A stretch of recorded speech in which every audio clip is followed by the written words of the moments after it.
Samantala, pinasusuri ng isang opisyal sa DPWH ang kalidad ng isang flood control project sa Mandaue City.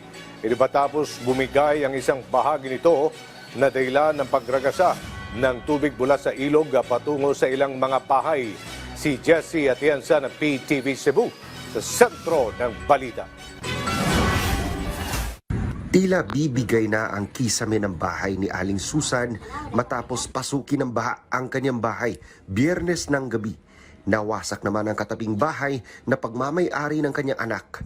Biglaan ang pagpasok ng tubig baha sa kanilang lugar kaya wala silang nailigtas na kagamitan. Agi pamunlot na lang ko ng akong tulo ka anak nga nga to. Wa na kong balik kay perti namang dakwas tubig.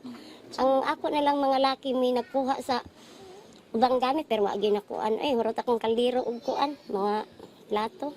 Kabilang ang pamilya ni Aling Susan sa mga residenteng ginulat ng pagpasok ng tubig baha sa kanilang lugar na nasa tapat lang ng isang flood control project. Paliwanag ng DPWH 6th District Engineering Office, pumasok sa isang bukas na bahagi ng riprap ang nalihis na tubig baha mula sa ilog na siyang lumamon sa mga bahay.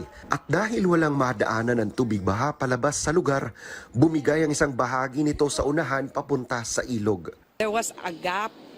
Ang gap is to provide access sa mga heavy equipments nga nagtrabaho pa diha adjacent diha nga area. And then somehow ang gap was the cause nga katong tubig nakasulod dito at the back of the existing revetment passing through atong nahuman nato nga kanang usa ka design nato nga reinforced concrete na no, so wala siya na damage, but then ang baha was bringing along debris, mga putol kahoy, basura, mga anak. Then plus the tubig coming from the back sa residential area, plus the entry. And then the revetment, ang iyang likod was not meant na makaresist og kusog ang tubig. Kaya ang atong gi-protectionan ang river nga naa nag-agi jud sa iyang waterways. Agad inutusan ng DPWH ang kontraktor na ayusin ang nasirang bahagi ng flood control project. Tiniyak ng ahensya na masusuri ang mga naging sira at mas pagtitibayin ang istruktura. So nakikita na rin po ng karamihan na itong mga simple revetment wall na gawa sa masonry or stone masonry or mga ibang klase ng mga pagsasalang-salang ng bato like yung iba rubble concrete ay hindi na nagiging maganda yung kanyang reception sa pag-withstand sa mga pressures kung if ever nagkakaroon ng overflow.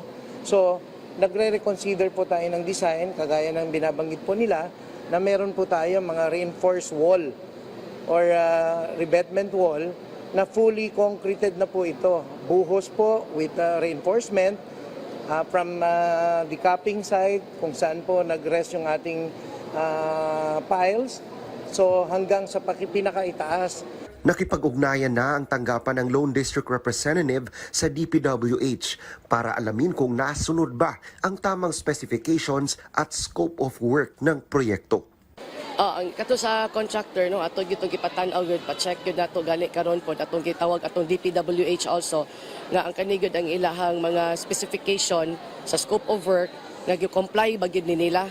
Ato gyud nang gipa-check karon kay then they will give us the report also kay to make sure na sakto na kay ang ato manggod ana gyud nga karon sa atong flood control ani kamot gyud ta makuha gyud ani og dako yung budget kay kani manggod atong Butuanon River isa taas kaayo sa tanan atong to make sure nga wa pa sa nila human.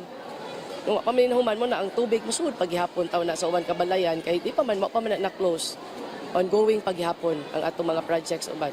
Mula sa PTV Cebu, Jessie Atienza para sa Pambansang TV sa Bagong Pilipinas.